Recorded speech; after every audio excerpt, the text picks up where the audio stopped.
Well, as I promised everyone, I am going to be giving you guys some updates. Now, last night, you may have received the email from Martin the Silver Trader to, one, give you his notifications of when he's closing, but also give you the normal list of what's to come and so on and so forth. So you'll get an idea what's coming on this channel very soon. But as promised, I'm going to let you know that he is closing as of the 15th of December. Today's the 4th of December. He'll be closing until after Christmas. The exact date of that will be to be confirmed. So stay tuned. I'll definitely keep you guys all up to date and notice. But that's what I really wanted to say to start off with. Now we're going to crack on with this awesome coin. You guys know it's awesome because, of course, I got my heavy box here, AceBullion there, and yeah, it is awesome. So let's find out, see what it's all about. Here we go.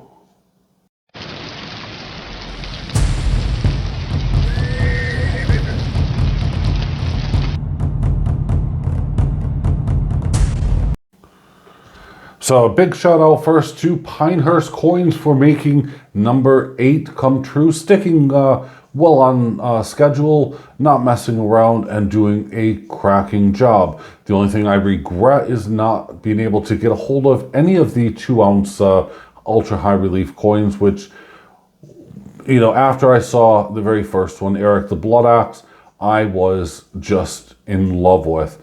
Sadly now, I mean, it's we're on number 8, and I am still in that deep regret, but I'm still loving it. And Pinehurst Coins, you guys are killing this. You are just nailing every single one, in my opinion. Yeah, there's been a couple of ifs, ands, or buts about some technicalities, but wowzers.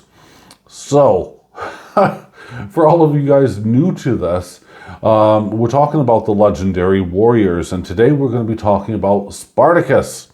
Yep, that's right. And we'll have a look at that, and we'll also have a look at the previous 7. Finally, I'll give you a list of what is to come, because this means we are over the halfway threshold, and yeah, I'm excited. So, as always, we'll start off with the reverse of this round, not coin. And as always, it is perfect. It has everything down to a T with it. 1 ounce, 3/9 fine silver. Legendary warriors right up on top. And look at all that weaponry. Yes. Now, if you guys ever followed Perry the Platypus, there's a lovely song that I would love to incorporate in here. But well, with copyrights, I'm not going to, but by all means, Google and do a YouTube search for Perry the Platypus weaponry song, and you'll see what I mean. It's, yeah, or Phineas and Ferb weaponry song. It's hilarious. I love it. And it's stuck in my head. So this is the reverse of it. We take a look here on the side, and it's, of course, a reeded edge. And we move on to the main scene. Now, at first, it may look a bit busy, but you guys have to remember, this is a battle scene. Up top here, we have, of course, Spartacus. Very nice. And if you take a look at the 2D ultra high relief, I would love to get my hands on one of those. So if any of you guys are collecting them, send me in one, please. Just so I can compare it, because I have yet to hold one in my hand.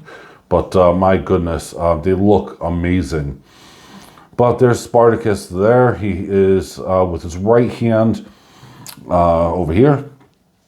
Just because I know it's on the left of the screen. He's, you know, kind of pulling back after, you know, an attack of some description. His left hand is wielding a spear, as you can see there.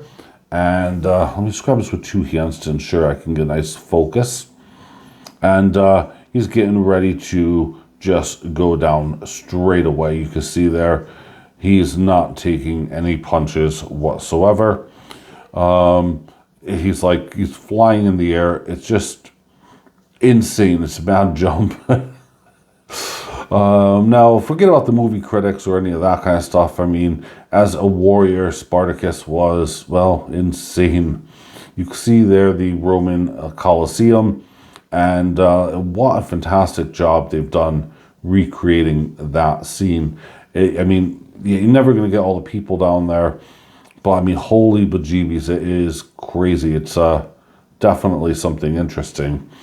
One of the cool things I like is a little skull there with what looks to be the number 5 or 3 right next to it. I'm not quite sure. It may not even be a number, to be honest with you, although it looks like that to me. That's right on his waist belt there. It's just immaculate. And you can see the other soldiers down below where they are all geared up, full Roman masks, helmets.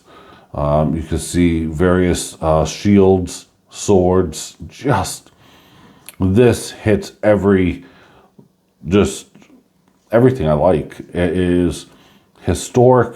It is just, well, it's weaponry. It's I can't. I don't want to sing it. I don't want to get in trouble. But it really is just amazing. And as I'm rotating it here, in and out, obviously a focus, as you can see, it is beautiful. They've managed to capture so much in this. It really is unbelievable. And this is just my opinion. I am a big fan. Of course, if I'm showing my box, I am collecting it. So I can't, I'm not going to lie and say, oh, look, this is a horrible coin, but I'm still collecting it. Or it's a great coin and it's rubbish. I honestly think it's a great coin, but it won't appeal to everybody. A lot of people I know out there do not like very cluttered or whatever. And this, I think, is broken down. And even if I zoom out here a little bit, you'll be able to see distinctively various characters and people because of how they've used the gloss and matting on on this round or medallion, whatever you want to call it. But it's only up close when you get it in your hand.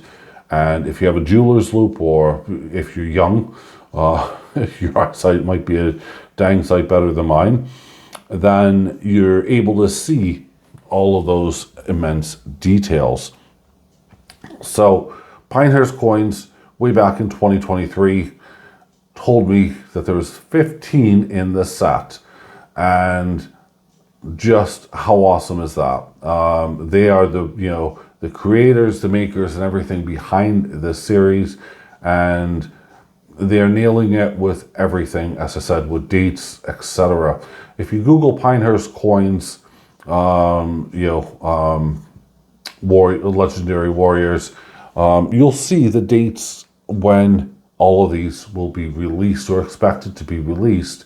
It may not be the dates that they'll be available to buy, but they'll be the dates that they're sending them off to, the distributors that we will ultimately buy from.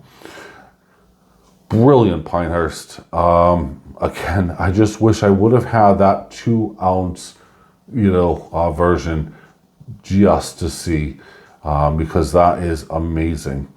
I will tag in Pinehurst Coins again, because they've been upright, forthright, just brilliant with communications, and that's what it is. So if you are wondering who is to come, you'll just wait 1 second, because I will first share with you who has already come. So let's put this coin aside for this round aside for a second. We will open up the AceBullion box, which contains lots of different layers like onions, because hey, why not steal that from Shrek? If you get an idea, some of my most prized coins prized coins and rounds.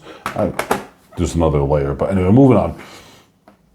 They're all in here. So we'll start off with this one, and this is the first one. And if I just move it a little bit out of the way, this way it won't interfere with the zoom or anything else. First was Eric Bloodaxe. Absolutely superb. I fell in love with this immediately. Couldn't help it. I just did.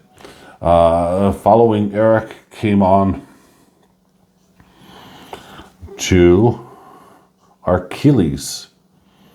And again, just an amazing scene behind, Achilles there.